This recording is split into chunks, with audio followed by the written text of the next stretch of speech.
오늘은 고린도후서 11장 본문인데요. 제목을 영적 분별력을 가져라. 영적 분별력을 가져라. 부제로는 영적 분별력을 상실할 때 위험, 영적 분별력을 상실할 때 위험이란 제목으로 하나님 말씀 증거하겠습니다.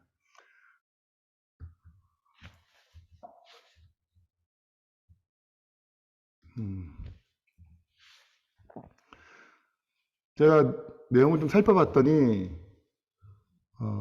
현재 우리가 사는 곳에서도 참 이 거짓된 뉴스, 잘못된 가짜 뉴스들이 진짜 뉴스와 같이 편만하게 퍼지고 있는 것들을 듣거나 볼 수 있습니다.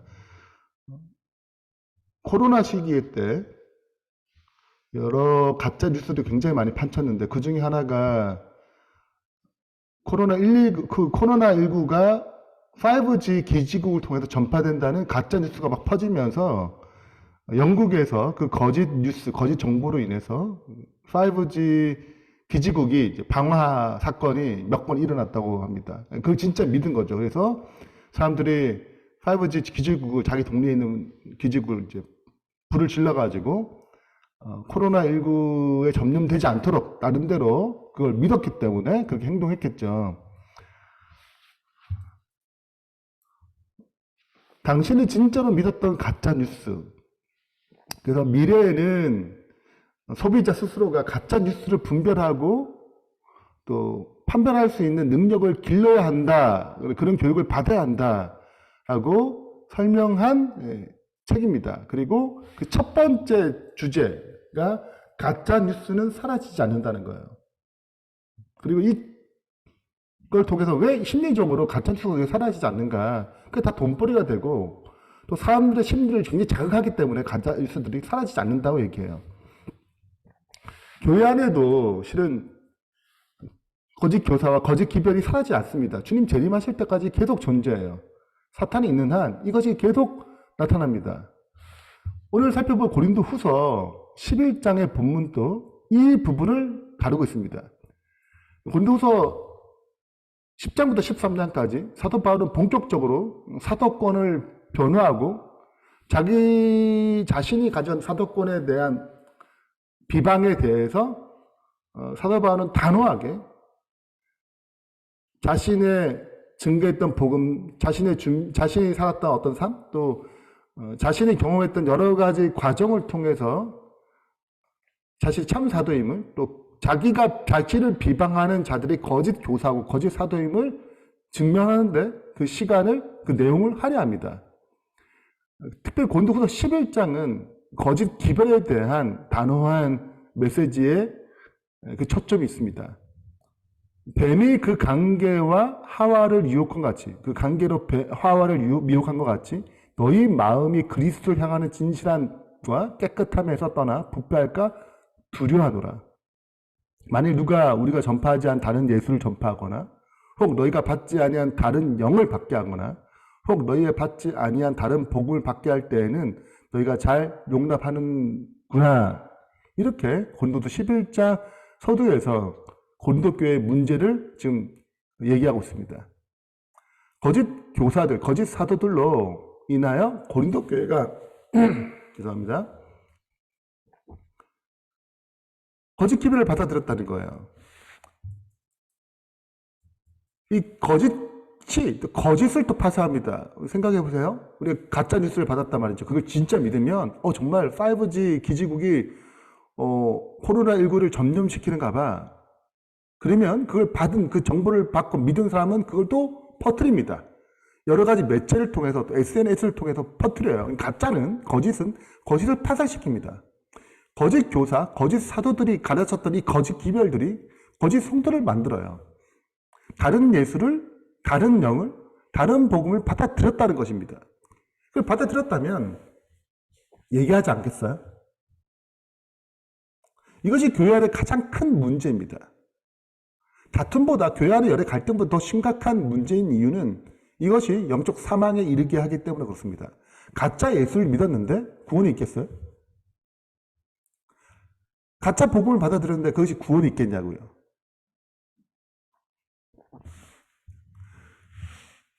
사도 바울은 이 문제를 심각하게 다루면서 우리가 한번 생각해 보자고요.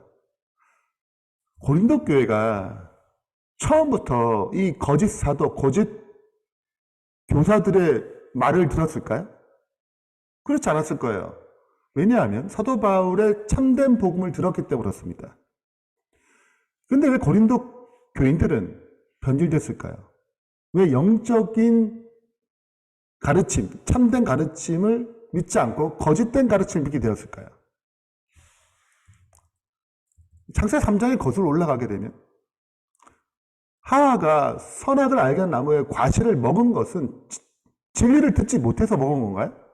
하나님께서 분명히 이걸 먹으면 정령 죽는다고 말씀하셨습니다.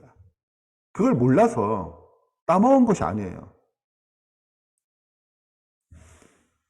진리가 몰라서 먹은 것이 아니고 뱀의 말을 믿었기 때문에 그렇습니다. 뱀의 말이 그의 욕구, 그의 탐심이 들어와서 욕구를, 죄를 범하고자 한 욕구를 생겼어요. 근데 그는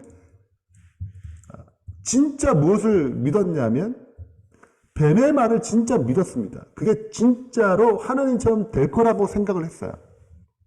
이것이 하와의 문제였죠.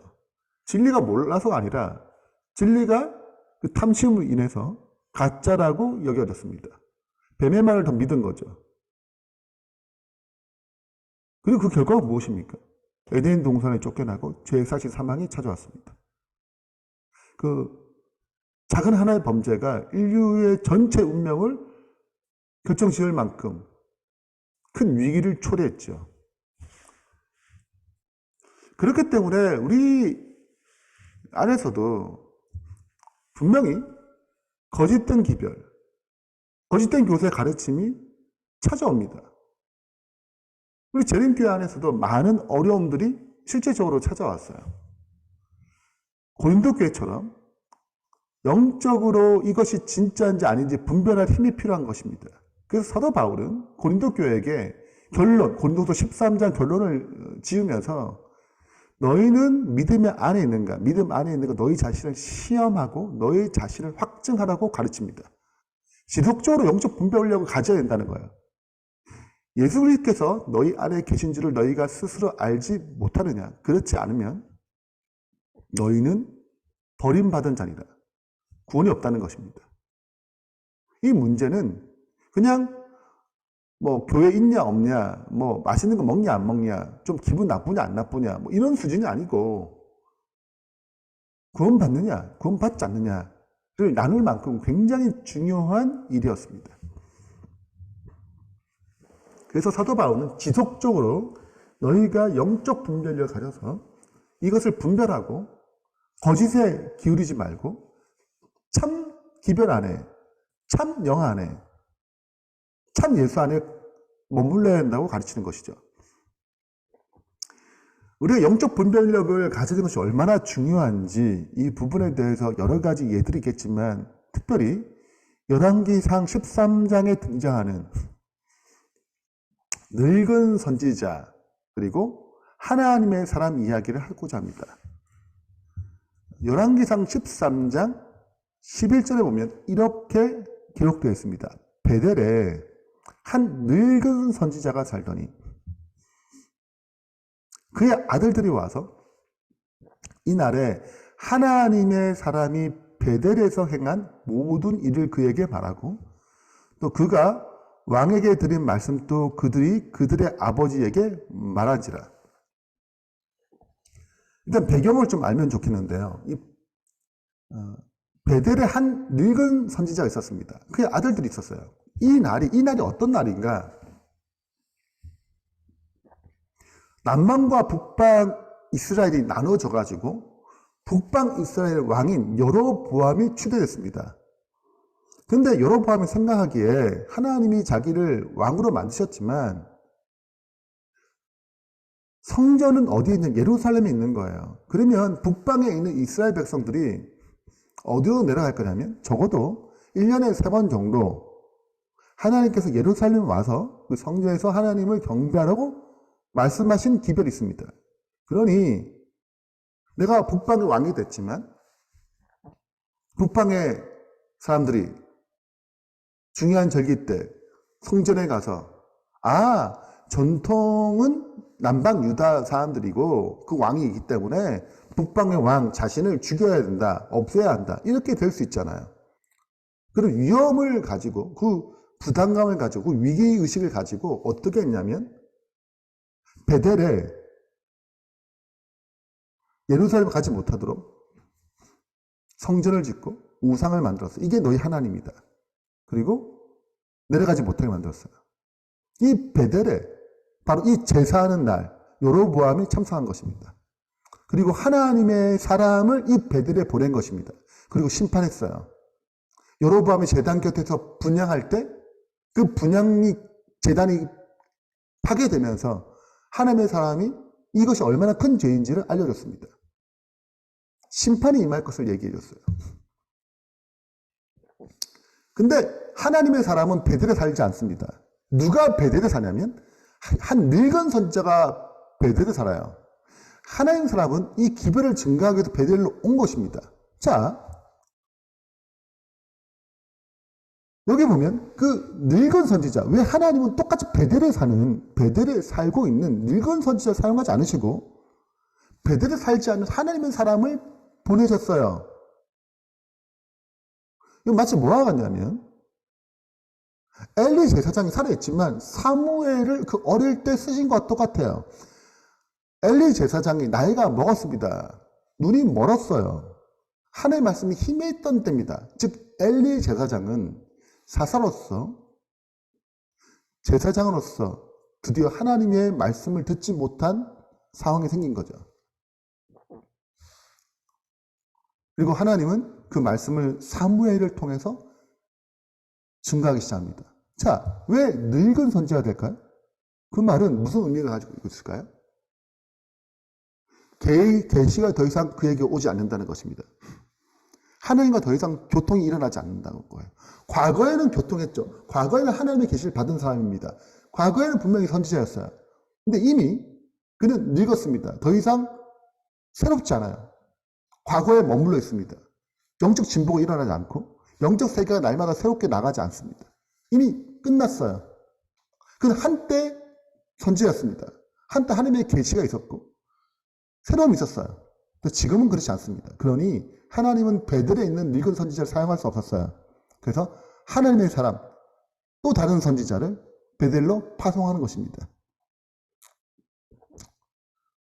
자, 근데 이 얘기가 이렇게 끝나지 않아요. 이 늙은 선지자가 이 하나님의 사람을 찾아갑니다. 자, 그게 14절에 나옵니다. 하나님의 사람을 뒤따라가서 상수리 나무 아래 앉은 것을 보고 이르되 그대가 유다에서 온 하나님의 사람이냐 대답하되 그러하다. 15절 그가 그 사람에게 이르되 나와 함께 집으로 가서 떡을 먹으라. 대답하되 나는 그대와 함께 돌아가지 못하겠고 그대와 함께 들어가지 못하겠으며 내가 이곳에서 그대와 함께 떡을 먹지 아니하고 물도 마시지 아니하리라. 이것이 하나님의 명령이었어요. 하나님의 심판에 위험한 기별이 증거됐기 때문에 그 자신은 그 삶으로 자신의 모습으로 증명해야 했어요. 그래서 하나님이 여기에 이 그런 우상 숭배에 참여하지 않는다는 것을 자신의 삶으로 직접 보여야 되기 때문에 거기서 먹지도 말고 마시지도 말라고 말씀 이미 하나님의 진리를 들었습니다. 근데 17절에 보면 이는 여호와의 말씀에 내게 이르기를 내가 거기서도 떡도 먹지 말고 물도 마시지 말고 또 내가 오던 길로 되돌아가지 말고 라 하셨습니다. 분명히 하나님 말씀 들은 거예요. 18절 근데 그 늙은 선지자가 그 하나님의 사람 그 사람에게 이르되 나도 그대와 같은 선지자라. 천사가 여호와의 말씀으로 내게 이르시기를 그를 내 집으로 데리고 돌아가서 그에게 떡을 먹이고 물을 마시게 하라 하느니라. 아니 이는 그 사람을 속임이라. 더 이제 추가되는 기별이 있겠지만 결국 이 속이는 말에 이 하나님의 사람이 속임 당합니다. 그리고 죽어요.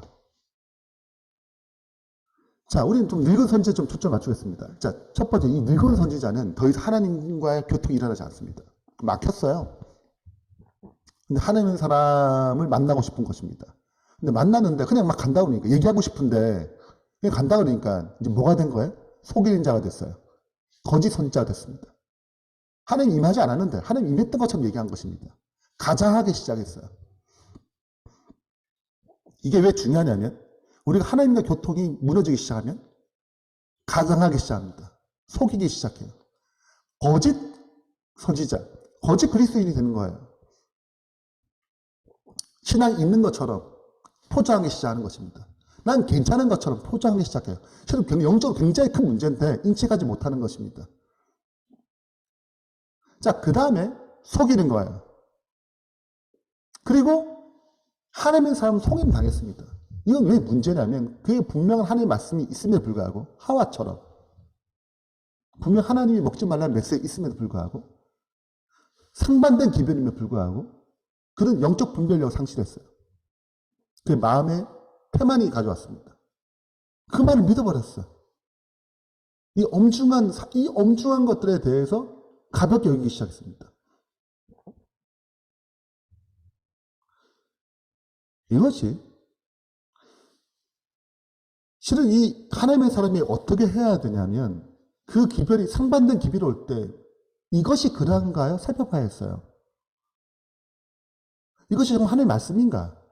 시험해야 했습니다. 확인해 봐야 했어요.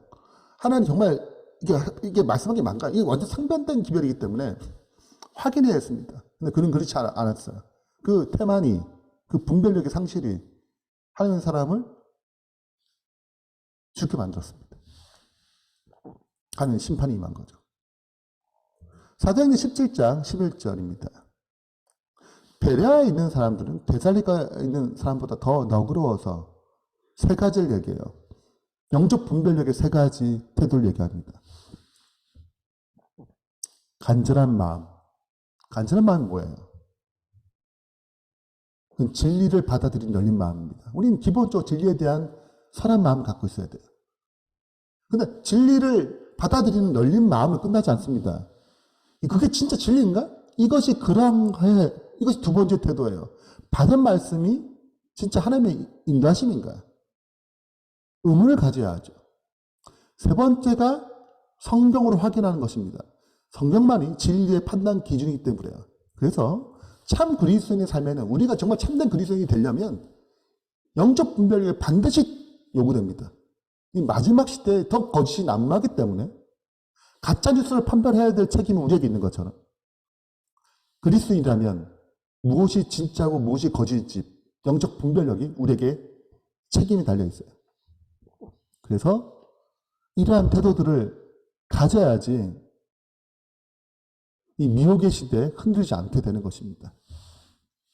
결론을 맺으면서 우리 삶을 좀 적용해 보면 좋겠습니다. 첫 번째는 고린도 교인들의 상태예요. 늙은 선지자였습니다. 처음에 그렇지 않았습니다. 근데 하나님 교통이 상실하기 시작하고 진보가 없고 영적인 자만으로 영적 분별력이 사라졌습니다. 마치 늙은 선지자처럼 그렇게 돼버린 거예요. 하나님의 교통이 생명이 있지 않습니다. 물론 기도할 수 있고 말씀 볼 수 있어요. 여러분 이게 중요한 게 아니에요. 성령의 역사로 함께하지 않은 것은 생명력이 없게 됩니다. 바리새인들 기도하고 말씀 다 봤어요. 근데 그들은 이미 늙은 선지자입니다. 더 이상 새롭지 않았어요. 영적 진보가 없습니다. 그 영적 자만 가운데 살았어요. 자, 두 번째는 거짓 교사의 상태예요. 거짓 선지자죠. 이 늙은 선지자가 이 교통이 무너지기 시작하면 생명력이 사라지기 시작하면 거짓된 자가 됩니다. 그리스도인이 늙기 시작하면 거짓 그리스도인이 되는 거예요. 하나님의 영적 교통의 상실은 속임으로 이어집니다. 가장으로 이어져요. 그렇게 보이는 걸로 갑니다. 그 말에 생명력이 없고 영의 역사함이 없게 되는 거죠. 나는 영적으로 가장하지 않는가? 좀 신앙 있는 것처럼 나를 포장하지 않는가? 이것이 하나님의 교통을 상실할 때 찾아오는 일입니다. 사도 바울은 얘기해요. 영적 분별력을 가지라고. 참 그리스도인의 삶을 살라고. 그렇기 때문에 영적 분별을 갖기 위해서 내가 올바른 진리 가운데 참 그리스도인으로 살기 위해서 나는 영적 분별하게 어떤 노력을 하는가, 하느님과 교통이 새로워지고 있는가,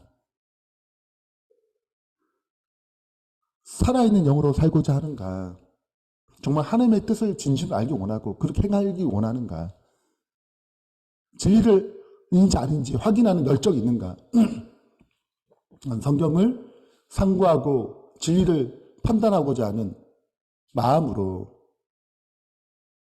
성경을 또 대하고 있는가, 이런 태도들이 우리에게 굉장히 중요한 것입니다. 오늘 내 삶을 돌아보면서 영적 분별력을 가기 위해서 나는 어떠한 신앙관을 가지고 살아가고 있는지 돌아보면서 우리의 삶을 이 시대에, 미혹의 시대에, 또 거짓이 난무하는 시대에 진리 안에 뿌리 내리는 주님의 신실한 백성 되길 바라면서 말씀 마치겠습니다.